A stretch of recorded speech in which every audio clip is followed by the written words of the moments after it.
இன்றைக்கி நைட் நம்ம வீட்டில் டின்னருக்கு கோதுமை ரவை அடனும் சொல்லிக்கலாம், தோசைனும் சொல்லிக்கலாம்.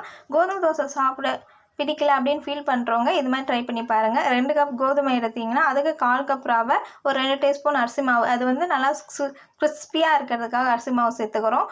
அப்புறம் மிக்சியில் ஒரு 4 காஞ்ச மிளகாய், ஒரு 4 பல் பூண்டு, கொஞ்சமாக சீரகம் சேர்த்து நல்லா கொரகொரப்பாக அரைச்சி அதையும் இந்த கலவையில் மாவில் மிக்ஸ் பண்ணிக்கோங்க. அப்புறம் தக்காளி, வெங்காயம், கேரட்டு, பச்சை மிளகா, கொஞ்சமாக கடலப்பருப்பு இதில் நல்லா வதக்கிட்டு அதையும் கோதுமை மாவில் மிக்ஸ் பண்ணி நல்லா அடித்து ஒரு 20 மினிட்ஸ் விட்டுட்டு அதுக்கப்புறம் நீங்கள் தோசை ஊற்றுற மாதிரி நல்லா இல்லை அடை மாதிரி சின்னதாக வேணும்னாலும் பண்ணிக்கலாம், இல்லை தோசை பதத்துக்கும் நீங்கள் பண்ணிக்கலாம்.